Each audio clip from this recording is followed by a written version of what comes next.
مرید نہیں, میں تو نوکر ہوں, میں تو غلام ہوں. میرے حضرت کے جتنے مرید ہیں انہوں نے کبھی ایسے کر کے نہیں کہا. وہ جب بات کرتے ہیں تو گردن اٹھا کے کہتے ہیں کسی معمولی کا نوکر تو نہیں, ہم تاج الشریعہ کے مرید ہیں, کوئی معمولی بات تو نہیں. غلامی پہ ناز کر. حضرت نے تقوی, پرہیزگاری, تصویر کو ناجائز کہا تو پھر نہیں بنوائی, ساری زندگی نہیں بنوائی. کا شناختی کارڈ, پاسپورٹ مجبوری ہے, اس کے علاوہ نہیں بنوائی تو نہیں بنوائی. حضرت نے پرہیزگاری اختیار کی, تقوی اختیار کیا تو اس طرح کا ایک ٹانگ بچھا کے دوسری کھڑی کر کے کھانا کھانا سنت ہے.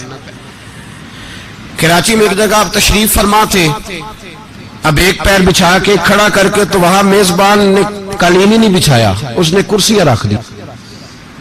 اب ساری دنیا حیران ہو گئی کہ انہوں نے تو کبھی خلاف سنت کوئی کام کیا ہی نہیں. کوئی مجبوری ہو جانا, بیمار ہو جانا, کوئی ایسا معاملہ علیحدہ بات, لیکن خلاف سنت تو کام کیا ہی نہیں. تو یہ تو ساری زندگی ایک پیر بچھا کے کھڑا کر کے روٹی کھاتے رہے, تو کس طرح نظام چلے گا؟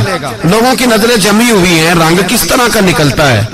تو کرسی اور میز لوگوں نے رکھے ہوئے تھے. حضرت تکلیف بھی نہیں دیتے میزبان کو, تکلیف بھی نہیں دیتے, یہ لاؤ وہ لاؤ, اس طرح کرو, یہ مزاج نہیں, ان کی طبیعت نہیں. میزبان نے کرسی میز رکھ دی, لوگوں نے انوکھا ہی رنگ دیکھا.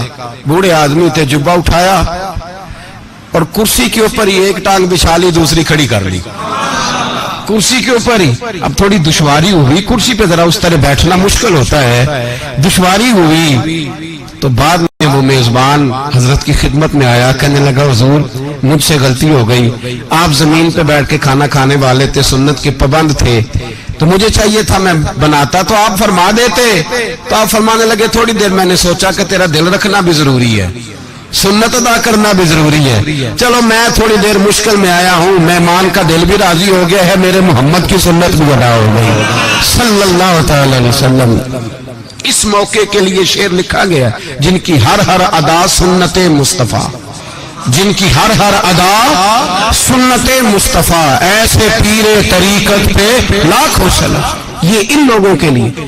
میرے استاد ہیں حضرت شیخ الحدیث مفتی محمد نعیم اختر صاحب قبلہ, آپ میں سے بہت سارے لوگ جانتے ہیں. وہ کہتے ہیں کہ آپ کے شیخ ایک دفعہ لاہور تشریف لائے, تو کہتے ہیں میں نے جو چیزیں کتابوں میں پڑھی ہوئی تھی نا, کتابوں میں, لوگ کہتے ہیں وہ لوگ گزر گئے, کتابوں میں تھے. میں نے کہا تم نے کتابوں میں پڑھا ہے؟ میں اکثر دوستوں سے کہتا ہوں تم نے ولی غوث کتب کتابوں میں پڑھے ہیں؟ ہم نے انہیں دیکھ کے جب کتابیں پڑھی ہیں تو پتا چلا ہے جو صفتیں کتابوں میں لکھی ہیں وہ تو ہم نے پہلے دیکھ لی ساری. ہم نے انہیں دیکھ کے پتا چلا ہے کہ یہ بابے ہیں جو کتابوں میں لکھے ہوئے, انہیں دیکھ کے پتا چلا یہ والے لوگ. فرماتے ہیں صدر الشریعہ رحمت اللہ علیہ نے بہار شریعت میں فقہ حنفی کا انسائیکلوپیڈیا, اس کے اندر لکھا تھا کہ سجدے میں جب جائے نا تو گھٹنوں پہ ہاتھ رکھ کے جانا چاہیے. سجدے میں جب انسان جائے تو پہلے گھٹنوں پھر ہاتھ رکھنے چاہیے. تو صدر الشریعہ کہتے ہیں بہتر یہ ہے, افضل یہ ہے کہ پہلے سیدھا گھٹنا زمین سے لگے پھر دوسرا لگے, یہ افضل ہے.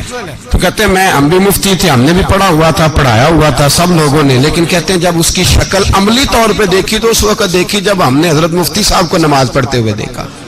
جب حضرت تاج الشریعہ کو نماز پڑھتے دیکھا تو مسئلے کی سمجھ آئی کہ مسئلہ بتانے والے اور ہیں, سمجھانے والے اور, دین بتانے والے اور ہیں اور عمل کر کے دکھانے والے اور ہیں. کہتے ہیں وہ جب گئے نا سجدے میں تو انہوں نے سیدھا گھٹنا زمین پہ پہلے رکھا, دوسرا بعد میں رکھا. تو کہتے ہیں جب انہوں نے یہ کام کیا تو پھر ہمیں بہار شریعت یاد آئی, پھر ہمیں یاد آیا کہ یہ تو افضل طریقہ ہے. میرے بھائی اس شخصیت کے, میں تھوڑا سا اپنی زندگی میں سمجھ لیں کہ کچھ ایسی طبیعت تھی کہ میری نظر میں کسی شخص کا چڑھنا بڑا مشکل تھا. ہماری نظر میں ذرا کم ہی کوئی شخص چڑھتا ہے اور ڈر بھی لگتا ہے. ہمارا ذرا انتخاب تھوڑا سا نا سخت ہے, منتخب کر کے ہم ایسے ایسے دل نہیں دیتے, ہم ذرا سوچ سمجھ کے دل دیتے.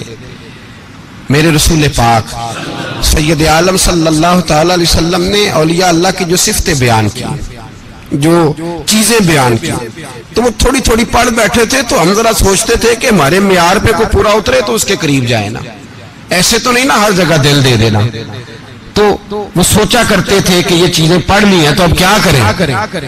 میں نے حضرت کو 90 کی دہائی میں دیکھا, بس پہلی نظریں لوٹ لے ماہی تیرے ہار شنگارا, بات ختم ہو گئی پہلی نظر میں. اور یہ جو نظر ہے نا یہ اپنی صفت رکھتی ہے ایک. بزرگ فرماتے ہیں جب بندے کے اندر معصومیت ہوتی ہے تو اس کے چہرے پہ بھی نظر آتی ہے. جن کے اندر معصومیت نہیں ہوتی ان کے چہروں پہ بھی معصومیت